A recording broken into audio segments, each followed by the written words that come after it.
What's up, parish orphans and retrogrades? Thank you for being with me here today. Timothy Gordon on Rules for Retrogrades. I bring to you a very special show today, kind of one of a kind. You know, ever since a couple falls ago, folks ask me, you folks, you good parish orphans and retrogrades out there, have been flooding my inbox, direct messages, text messages, some of you that know me. What happened to TNT? What happened? What broke it up? And I've declined to comment in almost every instance. Recently, and I think all of you know what I'm referring to here, Condemning Marshall issued a statement on FSSP and the Institute of Christ the King, and it was a very critical statement. This provides the answer that you've long sought, and I want to tell you that it's a meaningful answer to your question, and it's going to substantiate a few things for you. Now, here's the story really quickly without getting into details of TNT. Taylor Marshall and I teamed up to popularize the Latin Mass, the TLM, because both of us sincerely, as sons of the church, love the Latin Mass. And that was a force for the good. It was an exciting time, right? Taylor's channel's subscribers tripled or quadrupled in the short amount of time, a little over a year that I made shows with him. It was an exciting time, and it was good because a lot of people came to the faith and came to the TLM through the two of us. All good. Throughout the time, as happens, we were disagreeing more and more on things like the topic of Taylor's video, whether or not FSSP caved in. And of course, this is only a recent response that FSSP and ICK have issued in their recent communique to the July 16th motu proprio of Pope Francis. We're going to talk lots about. So it was a good time. A little over a year, 15 months or so.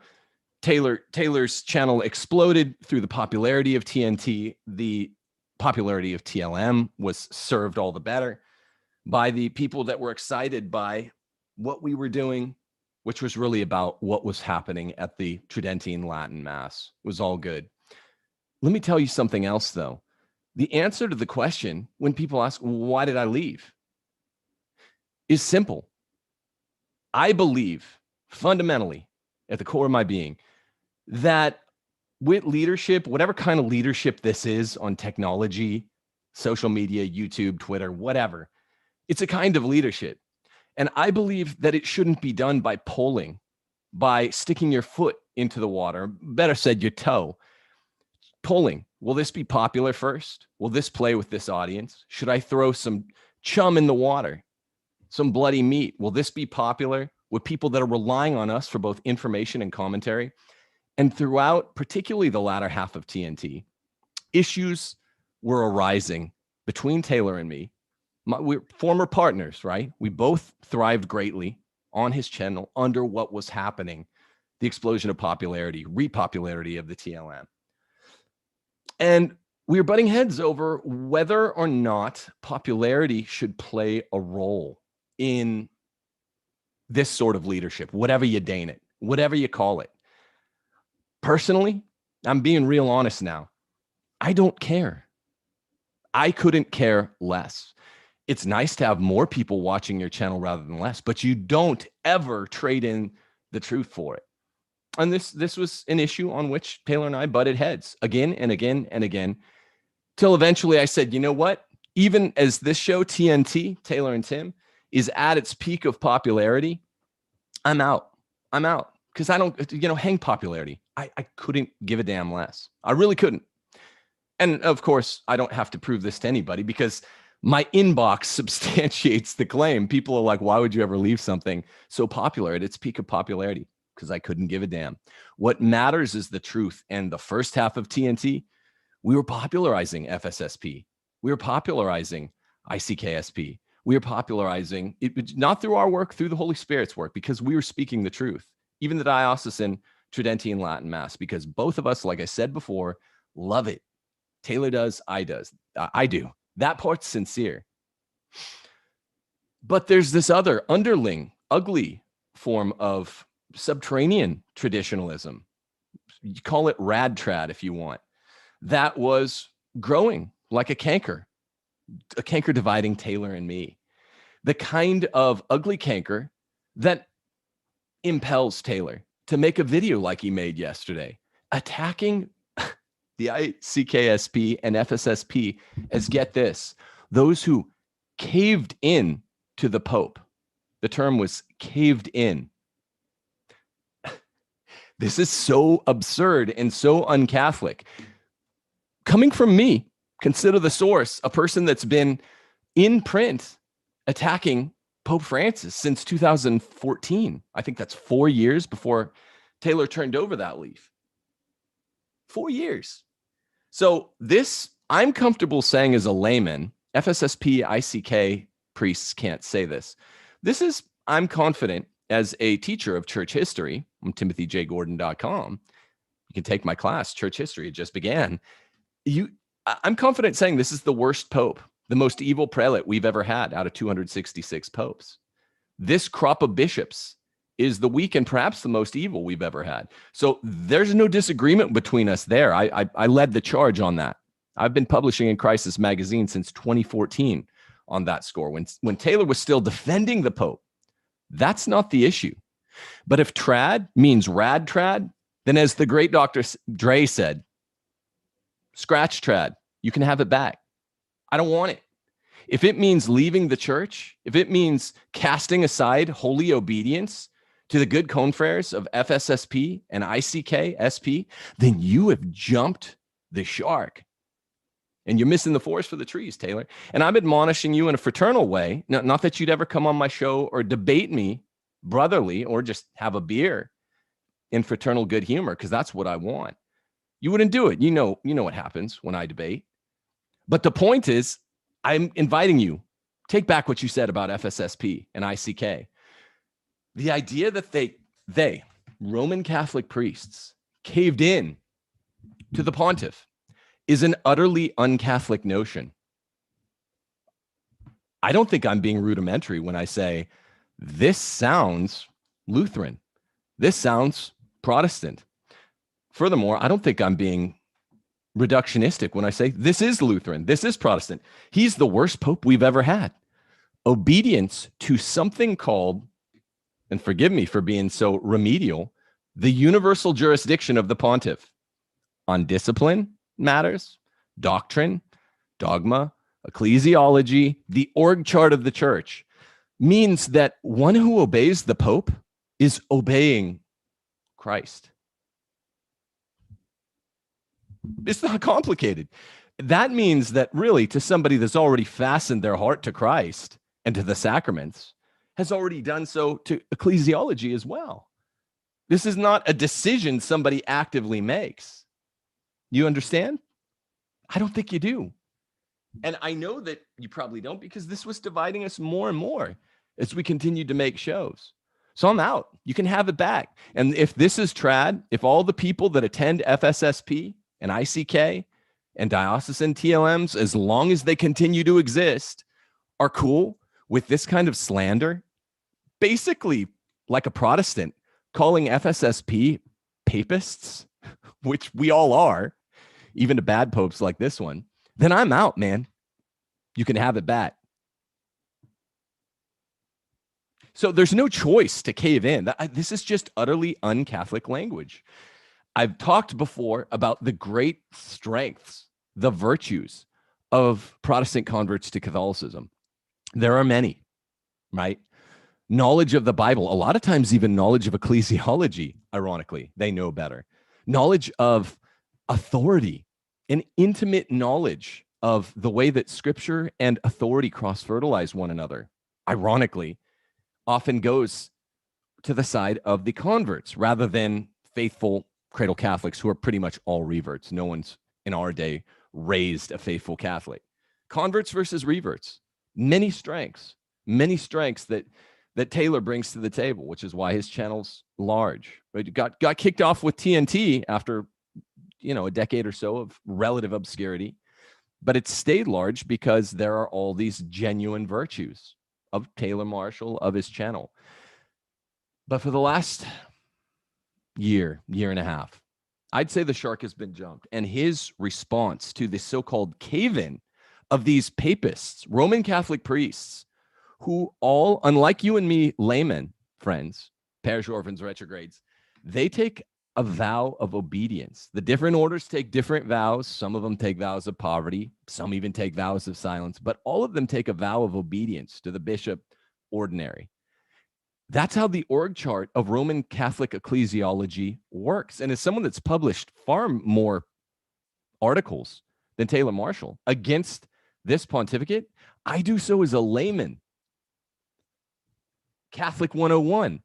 I can say as a revert, with all the virtues that I bring to the table, why I guess people liked TNT, a convert and a revert. One cannot disobey or disregard the rules at all times in all ways, particularly if one's a priest, right? Layman, we can run outside of the bounds a little bit. And actually, all of my many friends in the fraternity, they all say this to me. They're like, Tim, you can say that. My Norbertine priest friends say this to me too. You could say that. You keep saying that about Pope Francis. We can't, right? We follow the rules. You're following the rules. You just have a wider girth. You have wider latitude to say what you say.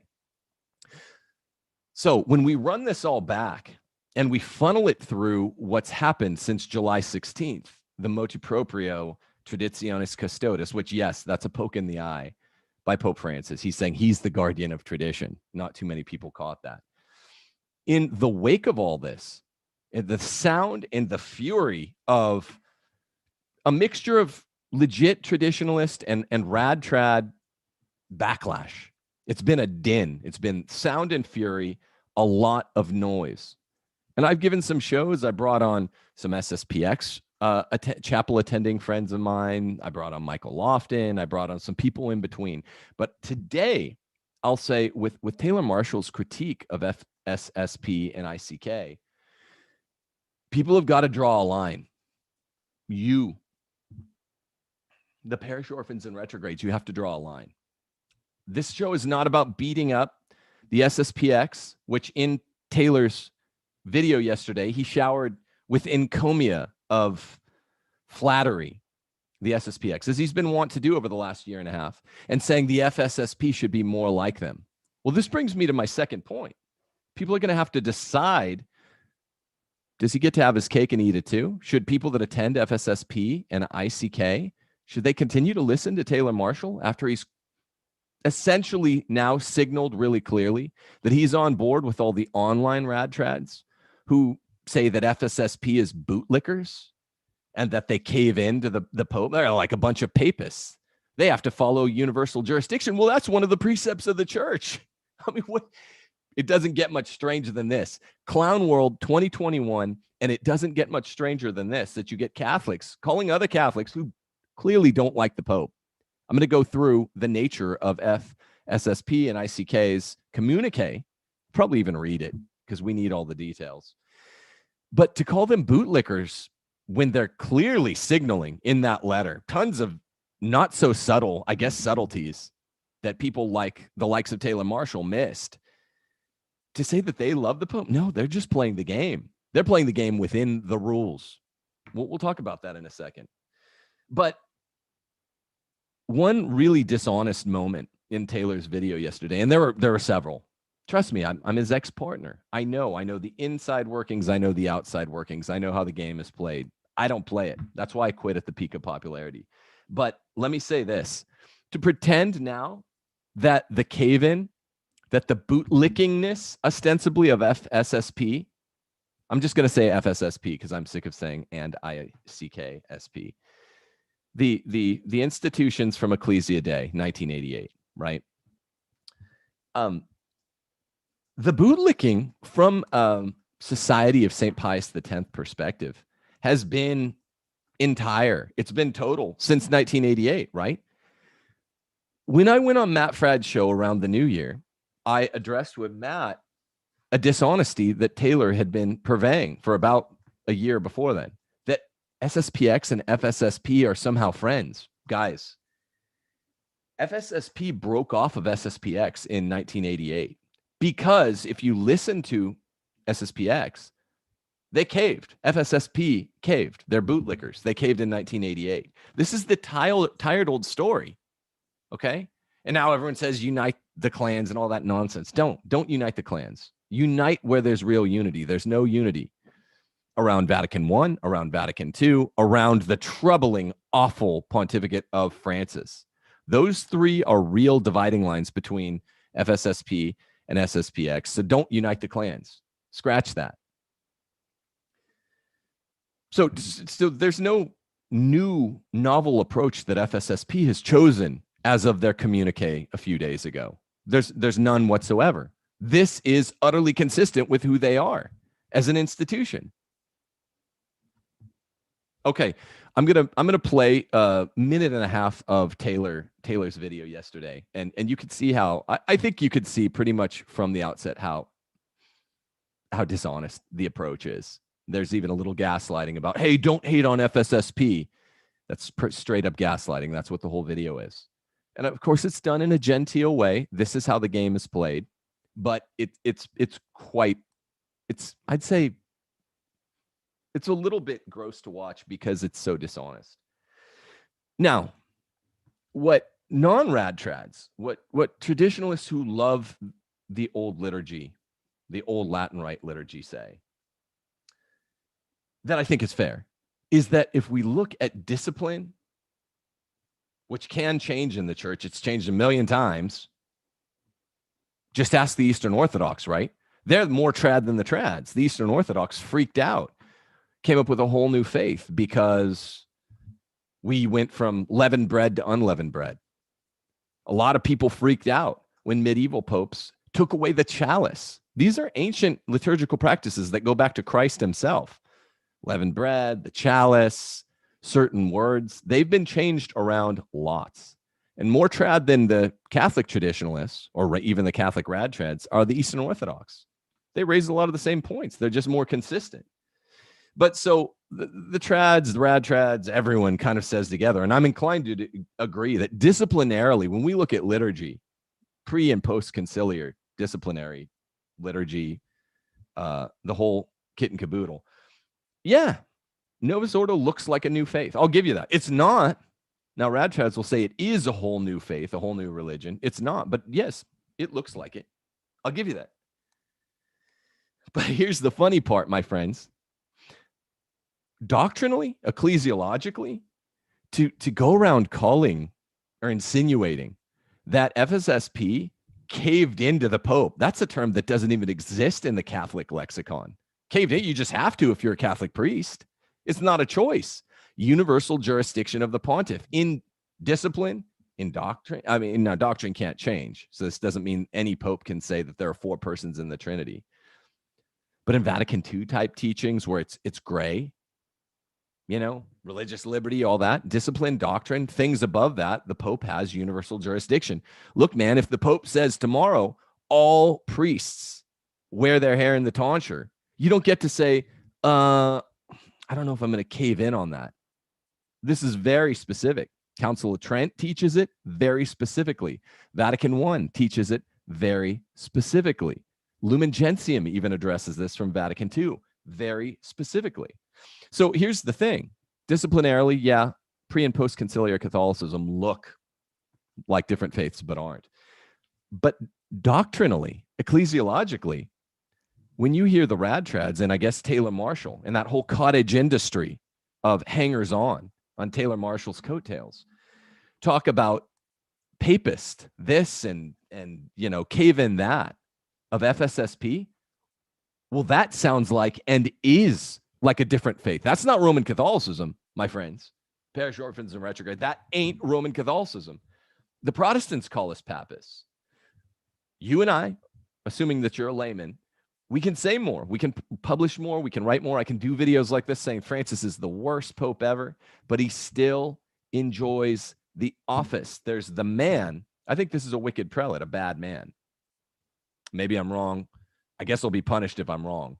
I'm quite certain, though. But the office we still have to respect. What does universal jurisdiction, the Pope's power to make an unfair, bitter July 16th motu proprio that might eventually take away the Latin Mass. Where does it reside? Does it reside in the man, Francis, or in the office? I'll let you, I mean, I'm having to teach stuff that I teach my third graders, evidently. It's in the office, not the man. When he stops holding the office, he won't be able to do this anymore. Universal jurisdiction, Catholic 101, converts, get with the program. Every single ecumenical council that ever anathematized a group of schismatics or heretics or whatever, they always dealt with a group of folks that thought that what they were doing was based and red-pilled, bro. They always thought that what they were doing was cool. Sometimes it was left-leaning, but a lot of times it was right-leaning, like Donatism or Jansenism. Think about it. It's really clear. I'm telling people, I'm expressing to you people my vision of whatever kind of leadership this is, here with a camera and a computer screen and a few notes here, but mainly just me riffing the way I've been doing for the last 3 years. My vision of leadership is, I don't care if I lose every damn last follower. I don't like this Pope. I think he's a wicked Pope, as I tell Michael Lofton on that side. I don't think we have to go to Ultramontanism. This Pope does a lot of his wickedness unofficially. Unofficial interviews with Eugenio Scalfari of La Repubblica disfame. And on plain presses, we don't have to listen to that, and we can mock it, particularly us laity. But on the other side, the vision that everyone cheers when I debate Trent Horn. I'm like, Pope Francis can't do what he did to Catholic teaching on the death penalty.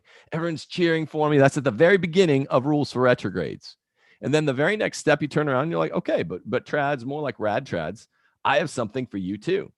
I asked you guys all out there, every single one of you, look, show me a royal flush, because taxonomy matters, a royal flush that beats Vatican I. Particularly paragraphs 2, 8, and 9 of Mediator, I forget what document it is in Vatican I. Would you look up that document in Vatican I, please? Look, paragraphs 2, 8, and 9 in the main document in Vatican I makes it really clear. Popes can do a lot. It's a plenary power. Very close to an absolute power. Ask Webster's dictionary. And so it's unpopular to say, look, really wicked popes evidently can do really wicked things, particularly with discipline. Show me a full or something that beats this document. An ecumenical council's document, this is like a straight flush. Show me the royal flush that beats it magisterially, and I'll be happy. I'll rejoice with you, because I don't want Pope Francis to be able to do away with the Latin Mass. I don't want Pope Francis to be able to do away with the Latin Mass. Let me say it again. I don't want wicked Pope Francis to be able to do away with the Latin Mass. Let me say it one more time. No, I'm not going to do that. You got it straight. Show me the document. I'm casting to, whatever it is, hundreds of thousands of people a month. And in 5 different shows in a row, after the motu proprio was released on July the 16th, I said, show me the royal flush that beats the straight flush. People keep going, oh, papal bull from Pius V. Quo primum. That's a pair, man. That's 2 pair. That doesn't beat an ecumenical council. Show me an ecumenical council or the royal flush that would definitely beat it. An ex cathedra papal statement that says, no, here's some gloss on Vatican I. No one's done it. Okay, so I hope to be wrong. I submit to you in a spirit of honesty and what I take to be leading from the front. Look, show me, because I'm a Catholic philosopher. I'm not a theologian. I teach church history, and I'm pretty sure that document ain't out there, and I've looked a little bit, but show me if I'm wrong. I'm not being facetious there. So it's like 2 religions between the trads, rad trads, I should say, and faithful Catholics. When it comes to, do you call other faithful Catholics papist? Or do you call faithful Catholics at all papist? Catholics don't do that. That's Protestant behavior, we say. Rad trads say papist. Doesn't mean you like the Pope. Okay, let's hear It's from the opening salvo of Taylor's video. It'll be a little bit more pointed if I can play a minute and a half here. So let's hear what he has to say, as much as I can take it. And wondering how these traditional Latin Mass institutes, priestly societies, are going to respond to Pope Francis. What will be their response? They made their response. The superiors of... Wait, so let me pause there. What will be their response? What do you want them to do? What are you talking about? What, like Martin Luther? Like Calvin? Like Zwingli? Melanchthon? What do you want them to do besides, okay, the hierarchy of the Roman Catholic Church is a lot like the military. If you're a grunt or a sergeant, a non-commissioned officer, and the 4-star general gives you an order, it's like, oh, everyone's waiting. What's going to be the response? Of a sergeant to a 4-star general? This guy stands in the shoes of Peter. Universal jurisdiction, dig it. What do you mean? So that's disingenuous. No one, least of all me, I wasn't waiting what their response is going to be. Taylor, come debate me, man. We're ex-partners, right? People, TNT, put both of us on the map. Let's have some discussion. Fraternal correction, right? We're both laymen. It's easy to do here. It gets richer, though. These groups got together and issued a communique. And I'm going to read that communique. I'm going to read it, too, after and this. I'm also going to admit that the reason that I have taken so many days to do this podcast is because I was so riled up. As I read this, it sounds to me, I'm going to go through 5 options of what this communique could mean and give some very charitable reads of the communique. So I'm not here. Don't gaslight. Don't gaslight. It's honesty time, okay? Stop gaslighting your listeners, man. Please. I'm going to give charitable response. Watch what he says. 8 seconds later, it's a cave-in. That's calling an entire order or 2 or 3 cowards. And it's calling them cowards on an idiotic, un-Catholic basis. It's basically calling them papists. But listen to what he says. We don't need you to characterize your own words. Look, I'm not characterizing my own words here today. Maybe I think I'm being charitable. And if 99% of people disagree with me, third-party perspective being what it is, then I probably am wrong. I don't know if self-appraisal is a strength here, Taylor. I don't think it is. So you just said you're going to give a charitable response. This ain't charitable to call them cave-in artists. Just to dog and dunk on the Fraternity of St. Peter and Institute of Christ. He's saying not to do that. And you're in the live chat. Don't do that. Take a deep breath. But I am going to say some hard. Okay. Why would you suspect that your audience is going to dunk on FSSP and ICK priests? Well, is it because they regularly in your chat call them bootlickers? Is it because they regularly in your chat say that they caved in 1988 when they split off from SSPX? I think so. I think you know what to expect. And I think there's intended foreseen consequences and there's unintended foreseen consequences. This sounds more like a intended foreseen consequence of your words. You know they're going to start up with that. Don't give me that. Just be honest. Just say what you mean. No one ever accuses me of saying anything other than I mean. This is a recurring criticism of the Taylor Marshall show. And, this is coming from your ex-partner who you won't talk to, won't call back, won't text back, didn't call me when my daughter was in the hospital having brain surgery, wouldn't call back, caused a big problem between us, blocked me on Twitter the day after my daughter had big brain surgery in the hospital. So sincerity, for all of the strengths I mentioned, sincerity might not be in there, might not be one of them. I would go so far as to say, and if I'm wrong, then that's fine. Then come on and tell me I'm wrong. Tell me what's up. Show me why it's okay to critique an entire order or 2 or 3 who are just following Roman Catholicism ecclesiology, essentially calling them papists, saying they're cave-in artists. That communicate today. And I'm also going to admit that the reason that I have taken... Sorry, I got a little behind here. The reason he took so many days. I was so riled up. So this is virtue signaling, right? To say that you're riled up. I know I already covered this, but the 5 options were super charitable. He's going to go through these 5. Very charitable reads. Just to dog and dunk on the fraternity of St. Peter and Institute of Christ the King. And if you're which certainly happened in his chat. Don't do that. Pretending to condemn it. But I am going to say don't do that. Things. My initial response when I read the communique and I saw that they begged for dialogue 5 times. They quoted Get this. They quoted Amoris Laetitia, the most controversial document of So he's condemning FSSP for begging for dialogue 5 times, which is exactly what a dubia is. Get that, right? And he doesn't even understand the contradiction between what he's saying. It's philosophically incoherent, right? To condemn them, inferiors asking the superior who stands in the shoes of Peter on earth for dialogue, which is the only thing and the best thing they could do. And I think I'll show you how in the letter after this, by reading the letter, where they did it really masterfully. They did it really expertly. But he's condemning them, and get this, he even condemns them for citing Vatican II. This is 1988 stuff, bro. That's, Vatican II. It's an ecumenical council, one of the 21.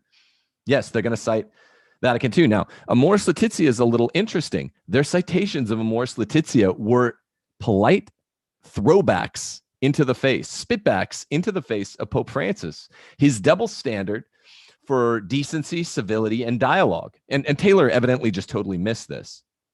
Francis, which still has 5 unanswered dubia by none other than Cardinal Burke and 3 other cardinals too. May they rest in peace. I thought. So he cites, the dubia is a good thing. May the 2 deceased cardinals, Cardinal Meisner and Cardinal Cafara, rest in peace. And then we have 2 surviving cardinals, Cardinal Burke and Cardinal Brandmuller, who both condemned the SSPX, which he goes on to praise so much in that video. That's not what this video is about. I'm slightly less categorical in my condemnation on this issue than, say, my brother or Michael Voris. That's not really my big interest. But I will say he got quiet, Taylor did, on Cardinal Burke for about a year because Cardinal Burke has repeated, he did it on Matt Fradd's show, time after time, he did it in the spring, his condemnation of SSPX. So now Taylor's back to lauding Cardinal Burke, which I'm a big Cardinal Burke fan. Most of the retrogrades and parish orphans are, dare I say, all of them. But he doesn't seem to understand that the dubia that, yes, need to be answered, should be answered by Pope Francis, though no one can force him. What are they but a filial request for dialogue? He says dialogue 5 times, and he condemns it. He condemns an inferior asking his superior, Pontifex Maximus, standing in the shoes of Peter on earth. He condemns inferiors for acknowledging the org chart of Roman Catholicism, the way ecclesiology works. He just doesn't understand it, folks. You guys caved in. And maybe it's a moment. All right. So that's all I can take, man. I don't know. I don't know how you listen to this day in and day out. I don't. But what's really interesting, speaking of caving in, is, like I say, I'm not going into all the details, but leadership by polling. We said this as Republicans in the Clinton presidency. I don't remember my parents critiquing this. A leadership by polling. Poll first, then talk real tough if the poll recapitulates what you already thought that it would say. Poll first. So he even cites this in the next minute of this opening salvo. He cites that he polled. He's like, I did a poll. This was part of the reason I was waiting. I was waiting because I was so ticked off, or whatever word he used, right? He really was waiting for the results of the poll to come in. And this is how things work. This is the primary methodological difference between Taylor and me. We agree about a lot of stuff, still do. We disagreed about more and more related to FSSP versus SSPX. You can't really say they're the same. You're siding with SSPX, I'm siding with FSSP. But so that's all substantive stuff. But methodologically, Taylor just wanted to poll first, or maybe not every show, but only do the popular stuff, only throw chum into the water. And I don't give a damn about that. We're charged with truth. I mean, whatever this is, having a mic, having a computer, having something of an audience, whatever it is, forget polling first, right? So you've managed, Taylor, to convince a number of people that universal jurisdiction before the pontiff is not a thing for every Roman Catholic priest, that every Roman Catholic priest in the world doesn't take a vow of obedience to his bishop, who organizationally, pyramidally, is structured taxonomically upward to the Bishop of Rome, who enjoys universal jurisdiction over them all. You've managed to convince, to the tune of what you reported in your show, 75% of your people thought it was a cave-in or something. I forget what the actual verbiage of your poll was. 75%, 25% thought it was faithful obedience. So that means 75% of you who took Taylor Marshall's poll were wrong. FSSP, ICK have no choice in the matter. They are subservient to the Pope. What are they going to do? Go form their own new church? Oh, I guess half of you guys think that's a good idea. So, but here's my question. What if the odds were reversed? This is the question for people that listen to Taylor Marshall and continue to listen to him. If the odds came back 25-75 instead of 75-25, would we ever have seen this show that came out about this time of the day yesterday, condemning FSSP? See, you all have to speculate. But I can tell you, my best guess, it's still an opinion, but I have lots of evidence from behind the scenes. If it was 25-75 instead of 75-25 popular, no way. Okay? I'm telling you, I'm an insider. I'm as insider as it gets. We were partners. It was an exciting time. It was fun. There's lots of positive that came about it, but that positive is being inverted. When we start attacking the holy, bold, obedient, austere confreres, austere in a good way, of the FSSP, when traditionalism demands that, and we start referring to them like they're cave-in artists or bootlickers, all the stuff that he's used to seeing on his live chat, then that positivity has been inverted. The love that Taylor and me and pretty much all of you feel for tradition and the patrimony of the Roman Catholic Church is beautiful. And some of the revilement that we feel for some of the worst aspects of the perversion of Sacrosanctum Concilium, that's fine. But it can go too far. You can jump the shark. And that's what this show was. So I would pitch it to all of you. Look, tell Taylor, you got to apologize to FSSP or I'm going to turn you off. If you go to FSSP, I'm not addressing Society of St. Pius X people. You guys probably love this. I'm not even talking smack on you. It's not really about that. I'm talking about the majority of the people that are listening to him still attend one of these Ecclesia Dei institutions while they still can. I'm willing to wager. And if you go to FSSP or ICK, your allegiance, unless he's misbehaved, which does happen, should be to your priest, not some layman attacking him on these Protestant grounds. I'm serious. I love the Latin Mass. You guys love the Latin Mass. Taylor loves the Latin Mass. A lot's happened over the last 3 years. There's a lot of water under that bridge. Pope Francis has been a major source of division. That's what happens with wicked prelates, and I think he's the most wicked of all the prelates. But it's tough. You can't just do whatever you want. Obedience to the Pope, to universal jurisdiction, is easy under Pius IX, Pius X, Leo XIII. It's harder other times. That's the contingency of being alive in real history. We don't all have the same Pope or the same quality of Pope. It's hardest for us to acknowledge universal jurisdiction as something we really don't want. You take the bad with the good, my friends. You take the bad with the good. We have certain aspects of life that they didn't have in, Pius IX's pontificate. We had penicillin. We get an infection, we don't die. So that's better. But we also take the bad with that good. They had it better because they had better popes in the late 1800s. We have it better because we have penicillin. We don't die from an ear infection or whatever. But the point is, now that we do have a different pope, universal jurisdiction doesn't change, baby. Taylor, look at me. Look at me, homie. It doesn't change.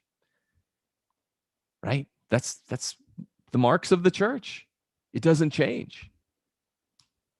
The indefectibility of Roman Catholicism is bound up with universal jurisdiction, even with this wicked prelate, that it took you till 2018 to call out or something like that, 2017, 2018. But don't poll first. See, I don't care. I love you guys. I appreciate you guys all for being in my audience, even the ones that come on here and call me like a jackaninny or whatever. I don't really care. But I also don't really take it that seriously, so seriously, that it's going to alter what I'm saying. As a Roman Catholic, a faithful son of the church, a reverted faithful son of the church, I know how bad life gets outside of the church, because it was basically my whole life, even though I went to Catholic school, living in the cold, dark exterior to the doors of the church, having no solace. If you have a hypochondriacal moment, right? If you're not Catholic, the one true faith, what solace is there? You just die and you're food for worms? Well, that's what I believed till I was nearly 30, even though I'd been raised in the Roman Catholic Church. And a lot of you guys are the same way, right? I love the church because it's true. I'm willing to take the bad with the good. I've been critiquing Pope Francis since way early. I was critiquing Beer Bug way early. I did a show with Steve Skojek in early 2020, and I'm like, this is a psyop, dude. You know what else is a psyop? Rejections of freaking universal jurisdiction. So this is, what I'm saying before I read the letter is, do not unite the clans, right? Unite clans that are arguing over whose favorite color is best, or what vestment is prettiest, or which stained glass window is the most sublime of all the churches in all the world. Don't infight over that. But don't populate, don't waste your time. Don't populate my inbox, my chat, my direct messages with these Susan from the parish council messages about infighting. Don't waste your time. Okay? The clans, not all of them need to be fighting, but FSSP and SSPX, you now know from their communique I'm about to read, they need to be fighting, right? And I'm not attacking SSPX. Go do your thing, man. You think it's fine. Go do it. I'm just saying, for you people that are straddling the fence, stop. It's effete. If you go to an FSSP or ICK parish, then you got to be on board with the cave-in. With universal jurisdiction of the Roman pontiff. And to say so is, that's not infighting. It's not fragging, right? Fragging is useless. It's neat. Fragging means you jump on board when someone on the right says something that's unpopular with the left, right? Do you hear me jumping on board, condemning every last thing that a groiper in my audience, a young groiper, Catholic groiper says? I don't agree with that, but I'm not going to condemn everything. Because if I agree with people about the majority of stuff, then some fringy stuff, I'm not going to condemn every last one. That's cucked. This, however, is an issue of essence, an issue at the center of what it means to be Catholic that Taylor misunderstands, that drove TNT apart. It's anything but infighting. So get off of that. And we both thrived very much from TNT. It did great things for Taylor's channel, tripled or quadrupled his subscribers in just a very short amount of time. Took it out of relative obscurity, helped me to get some publishing deal. It was very good to both of us, right? And I want to give that back with truthfulness. We're not cowing to the swarming herd, the hoi polloi, man. There's a hoi polloi on both sides, Catholic left, Catholic right. It's cucked to constantly bend the knee to them, to tuck your tie in to these people all the time. Just say the truth. That's what the Lord asks of us. If you don't love the FSSP or ICK, I understand. Leave it. I acknowledge. This is why I have friends that go to SSPX. I've had a few of them on my show. If you don't love it, leave it. I respect that. Okay? I'm just saying this to Taylor. If now you think that they're caved, and what they've done is nothing new, it's very characteristic, everything they've ever done since 1988, then don't go. Then don't go. Yeah, and I know others, that are called, like me, called post-trads, people that like the TLM but don't like the disobedience. Like my friends Coffin, Voris, Michael Lofton, they've weighed in on the Taylor Marshall phenomenon as he's really been jumping the shark over the last year and a half. And in all honesty, in all candor, that's fine. That's good. I mean, I agree with a lot of what they say, but you guys needed to hear from me, okay? Because I'm this is the other half of TNT, and I've stayed as quiet as I can stay until you start attacking the priests, the good confreres of the fraternity. All right, so let's do this. Let me read to you guys, by way of closing up here, with a little bit of commentary, this short communique by these three institutes: FSSP, ICKSP, and more. I think it might only be from them too, but there are other Ecclesia Dei institutes as well. The signatory institutes want, above all, to reiterate their love for the Church and their fidelity to the Holy Father. They're just saying we're Catholic. This filial love is tinged with great suffering today. We feel suspected, marginalized, banished. But I mean, that's a lot of honesty right there. This isn't some cucked response to say that we feel all these negative, pejorative modifiers. We feel all these things. I don't get why everyone's jumping on their case. We feel suspected, marginalized, banished. However, we do not recognize ourselves in the description given in the accompanying letter of the motu proprio, Traditionis Custodes, of July 16th, 2021. And then they cite 1 John, if we say we have no sin.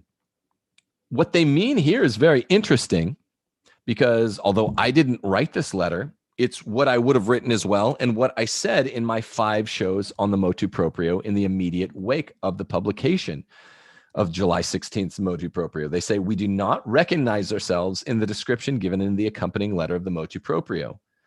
And I raised this point, citing my friend Boss, as this is the common sense gun regulation of the Catholic Church, Traditionis Custodes.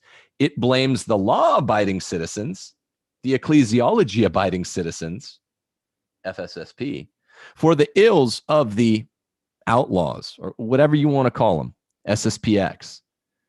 Right? That's what common sense, Democrat-inspired gun regulation always does. You punish the law-abiding for the sins of the non-law-abiding. That's all Traditionis Custodes was. It's the best analogy I've heard in a long, long time. Why is Pope Francis hating on the people that reject Vatican II in its documents, reject Vatican II in its initial intent for implementation, Sacrosanctum Concilium, that reject things like religious liberty? This isn't us. We literally broke. We're FSSP. We broke with SSPX in 1988 over all this. We affirmed our loyalty to the Church. I'll continue.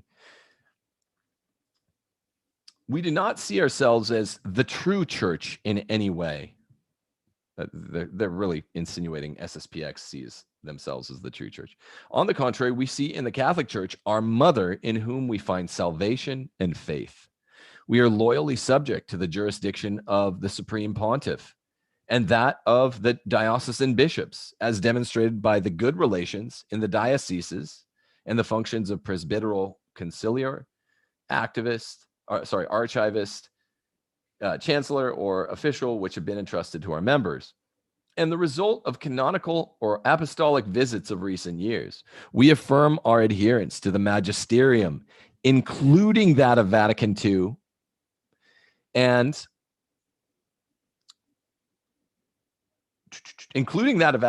what follows. According to the Catholic decree of the assent due to it, particularly Lumen Gentium, paragraph 25, which I've talked a great deal about on this show, and the Catechism of the Catholic Church, number 891 and 892. They're just saying, look, bro, we're Catholic.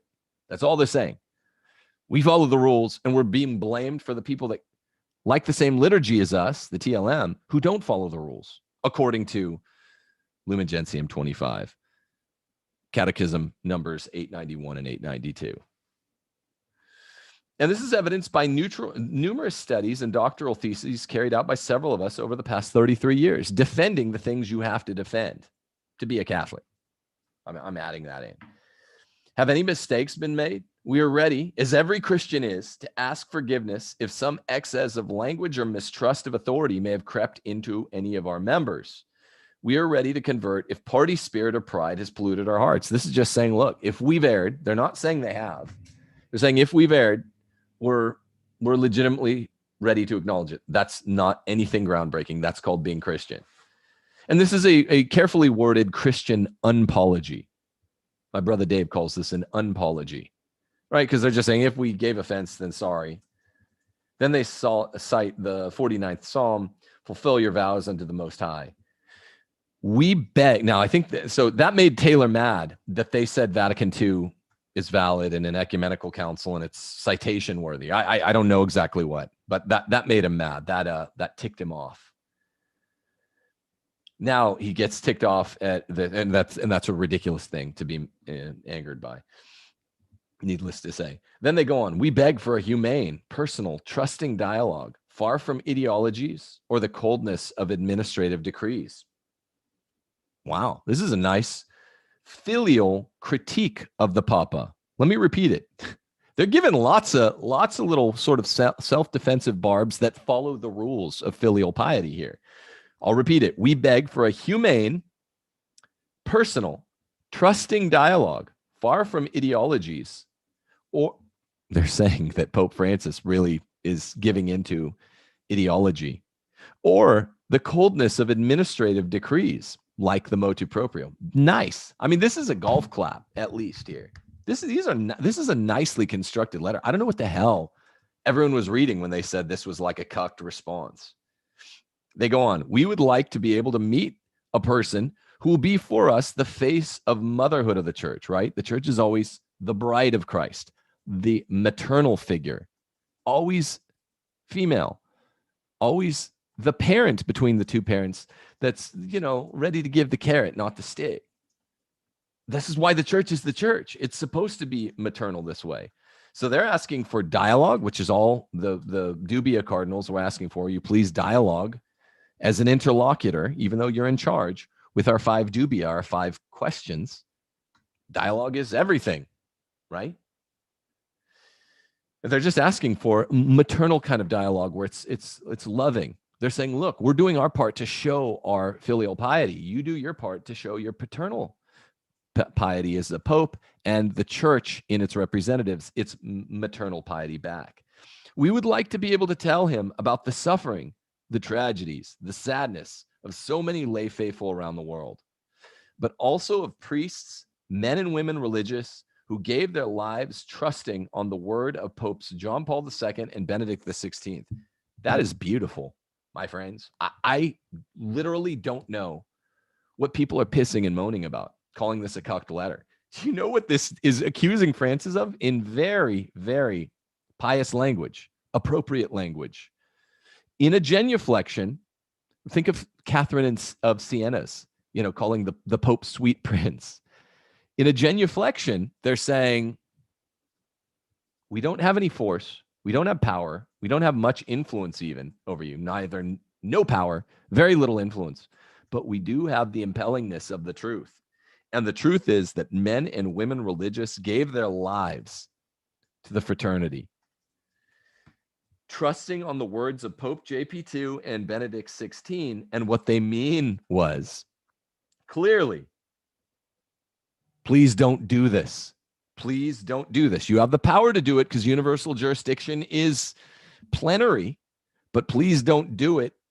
Your predecessors have, as much as they can on your honor, sul honore, bound you to this. Now, you're not technically bound to it.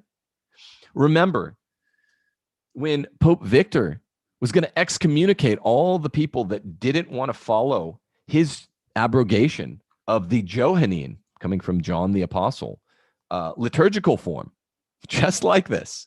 Pope Victor was going crazy. He's like, do my new change. I abrogated this Johannine liturgical function. This is like the 3rd century AD. And he was getting rid of an apostolic tradition that went back directly to John the Beloved.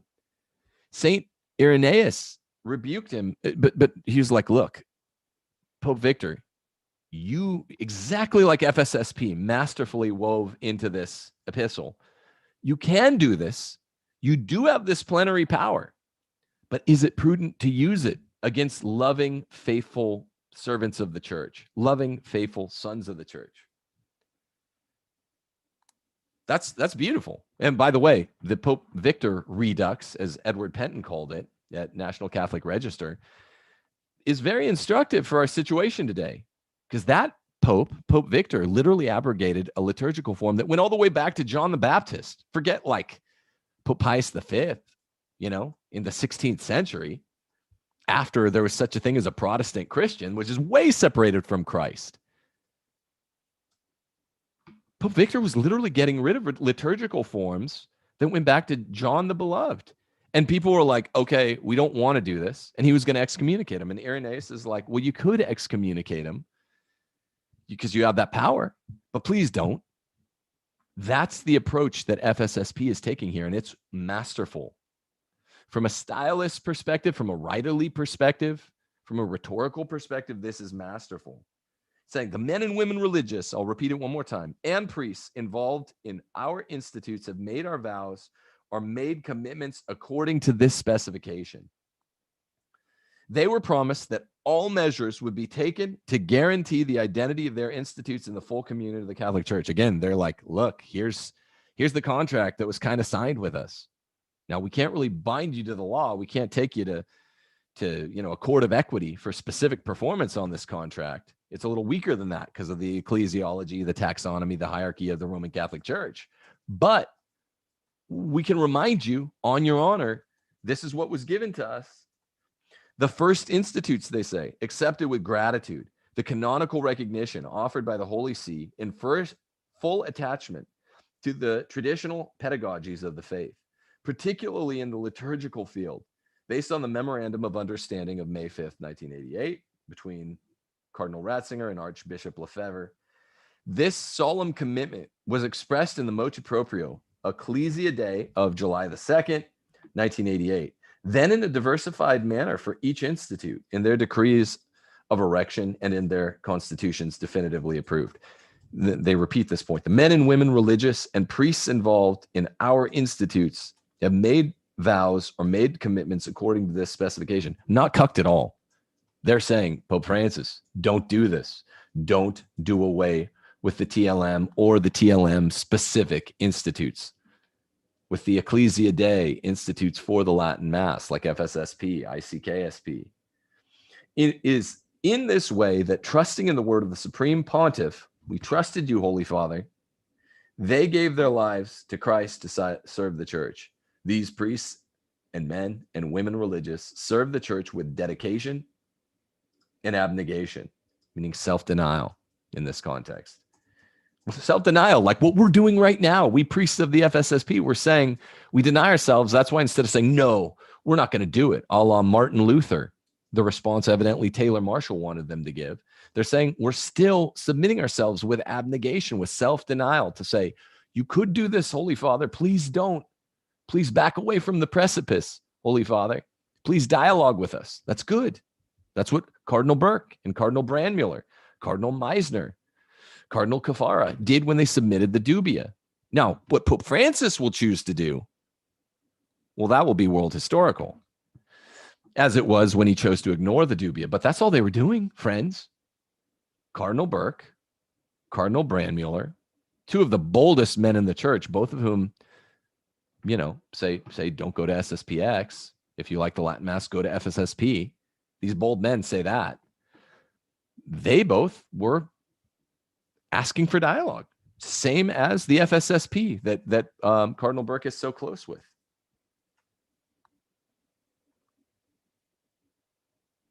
Can we deprive them today of what they're committed to? Can we deprive them of what the church had promised them through the mouths of the popes? Have patience with me, they cite Matthew chapter 18, verse 29, sorry. Pope Francis, quote, encourages the church's pastors to listen to them with sensitivity and serenity, with a sincere desire to understand their plight and their point of view, in order to help them live better lives and to recognize their proper place in the church. Now, they're citing Amoris Laetitia. Why? Taylor totally missed this. It's embarrassing. Why are they citing Amoris Laetitia, which is 2016, April,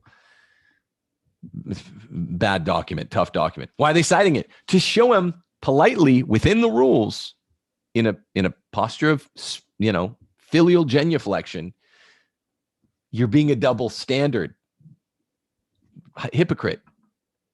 Pope Francis. I can say that. I can externalize the thought. They just have to say, here's what you said in Amoris Laetitia. How did all of you guys miss this? I do think, I'm not trying to be a jerk. I think classes in reading comprehension need to be given in traditionalist circles, right? You got to look for style, not your style, substance. You have to learn. This is what you get reading a whole variety of documents, magisterial documents, legal documents, jurisprudence, philosophy, history, literature.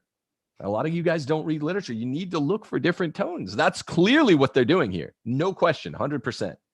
They are saying, hey, look at this line from Amoris Laetitia, paragraph 312. Pope Francis, you're being a hypocrite. I can say it because I'm a layman. They can't because of their vow of obedience. They have to be a little subtle. But Taylor Marshall, they weren't being that subtle, man. They were being a little subtle, and you managed to miss the hook. They continue, we are eager to entrust the tragedies we are living to a father's heart. We need listening and goodwill, not condemnation without prior dialogue. This sentence, this excellently constructed sentence by the fraternity and Christ the King, priest, this pissed off Taylor Marshall to say, we need listening and goodwill, please, Holy Father. Not condemnation before prior dialogue. That's excellent. I mean, if I were grading this communique by the TLM institutes from Ecclesia Dei, I would say this is an A. This is an A paper. It's masterfully done. Not everyone's a stylist, right? Not everyone can write like this, and I guess not everyone can read a good stylist's composition for what it's intended for. The harsh judgment creates a feeling of injustice and produces resentment. It's direct, borderline confrontational, like it strong. Patience softens hearts. We need time. Great rhetoric. Nothing cucked in this so far. Not one line is bad. Today we hear of disciplinary apostolic visits to our institutes. They're going to push back on this. We ask for fraternal meetings where we can explain who we are and the reasons for our attachment to certain liturgical forms, the TLM. Above all, we want a truly human and merciful dialogue. Have patience with me, they repeat from Matthew's Gospel. On August the 13th, the Holy Father affirmed that in liturgical matters, unity is not uniformity, but the multifaceted harmony created by the Holy Spirit. This is masterful also.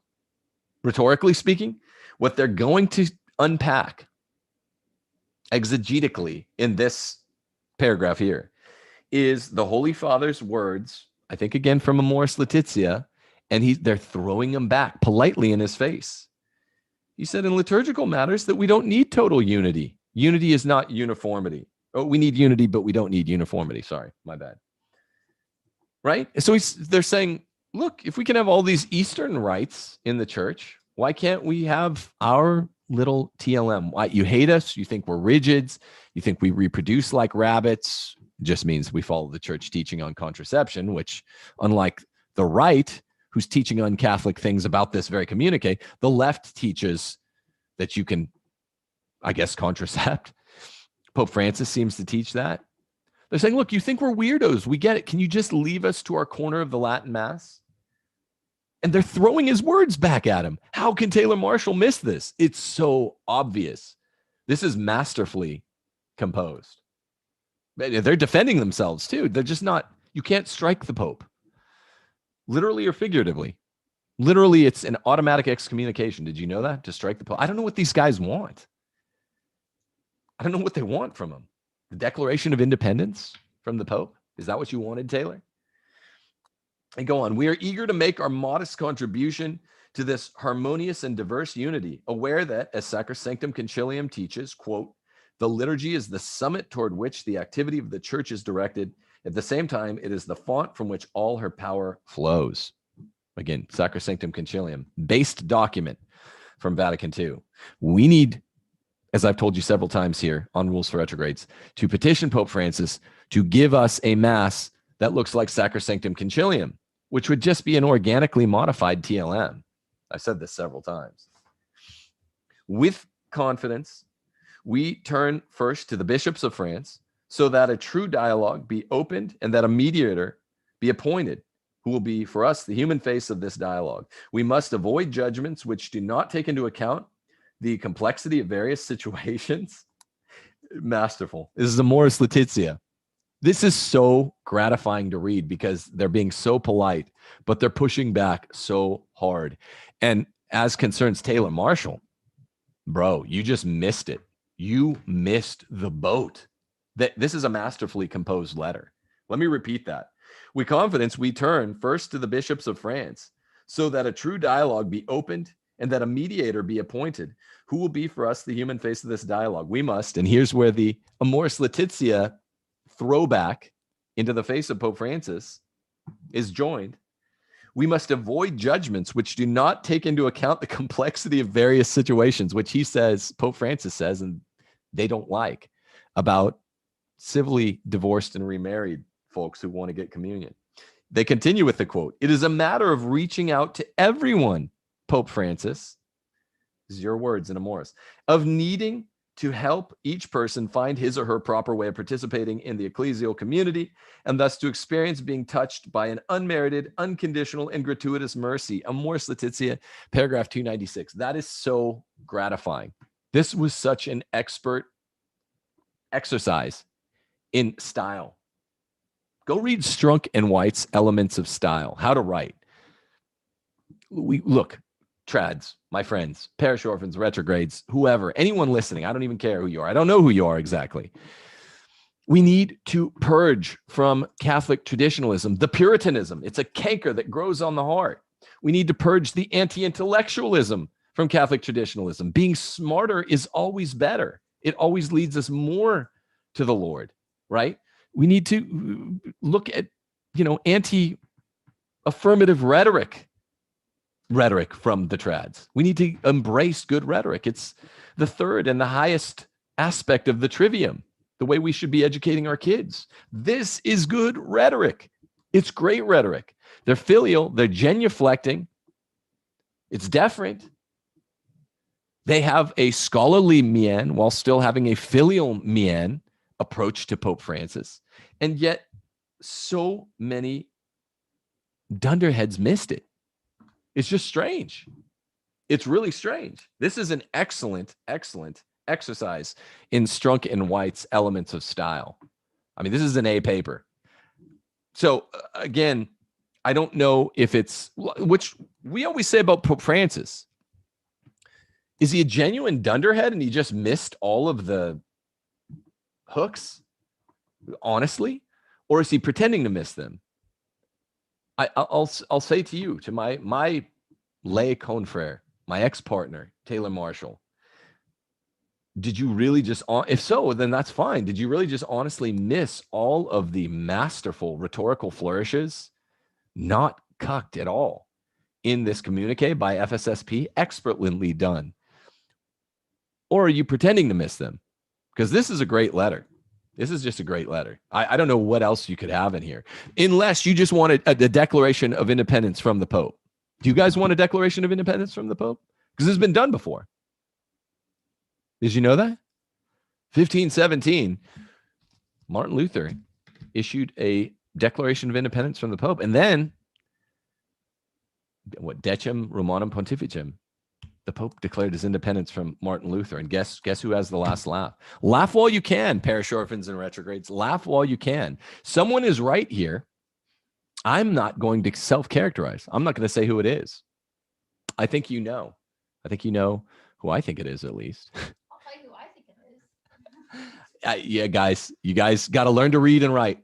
Got to learn to read and write. I mean, not just technically to read a little, write a little. You got to see the subtext. This is excellent. That is excellent citation of Vatican II, Sacrosanctum Concilium, which is itself a good document. It's excellent citation of a bad document, Amoris Laetitia, because they're throwing it back in the Pope's face. Taylor Marshall missed this. He did not give a charitable read of this. He needs to apologize to FSSP. Love it or leave it, or don't go there. And he's probably not going to do that, but I admonish my brother, Taylor, my former partner, repent, for the kingdom of heaven is at hand, and stop bringing people away from the light. Okay?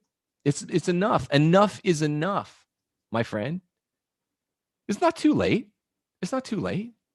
Just do what you did. What you gave some grandiloquent apology to SSPX. Heaven help me if I've ever said anything about him. What? Just do that for FSSP. We don't even have to talk about SSPX.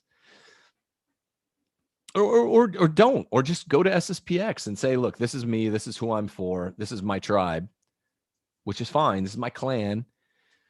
But for the people that do go to FSSP or ICK, while you still can, because wicked Pope Francis does have the authority to do what he's doing, and it looks like he's moving on the theater of war.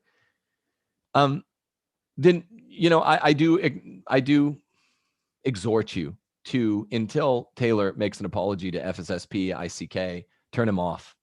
You can't have your cake and eat it too. Once you eat it, it's gone. Or if you want to have it, you can't eat it.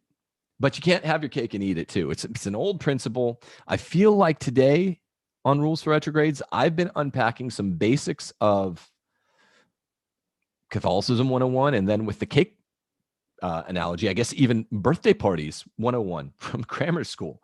It's just basic stuff. And again, I will repeat it for the 6th time.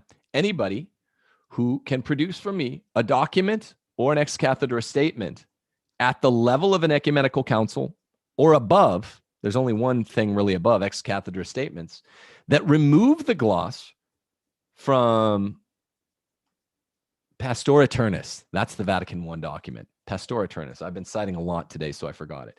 Paragraphs 2, 8, and 9 look really, really plenary in the powers corresponding with the field of legislation of the Pope in Pastor Aeternus from Vatican I, paragraphs 2, 8, and 9. I've called out 5 times. None of you can answer. It's always a bunch of rhetoric. Oh, well, I think blah, blah, blah. I got stuff like that from Peter Kwasniewski. All I'm asking for is show me something. Show me a hand of cards that beats Pastor Aeternus, paragraphs 2, 8, and 9, which assign plenary powers to the Pope, which I want. I want you to be right on this. I want you to be right. Show me another ecumenical council where it gives gloss, or better yet, an ex cathedra statement where it says that the Pope doesn't really have plenary powers. The Pope isn't really the vicar of Christ on earth. He doesn't have universal jurisdiction over disciplines and liturgies. I showed you documents that are lower documents from both Vatican I and Trent that talk about this very issue, and Vatican II. So I hope to be wrong on this issue. No one's produced squat. Goose egg. Show me. I don't want opinions. I'm not giving my opinion. I'm just citing paragraphs 2, 8, and 9 of Pastor Aeternus. God bless you all. Pray for Taylor Marshall. Pray that he does the right thing, takes back the attack on the so-called cave-in of FSSP. It totally imagined cave-in, by the way. There's nothing about this that represents a cave-in. They're acknowledging universal jurisdiction while beautifully harmonizing it with elements of self-defense. We were promised something. Please make good on your holy promises. God is faithful. He'll make good on his promises. Trads, take heart. God makes good on his promises. We're going through this abomination of desolation. For some reason in the church, just stay on the bark. Don't fall off the left side. None of you probably are tempted to, but some of you are tempted to fall off the bark on the right side. Don't listen to those who would push you off the right side. Don't listen to Taylor Marshall. Okay? Stay on the bark. Stay joyful. Deus Volt. God wants us here. The devil wants us in the sea. Stay faithful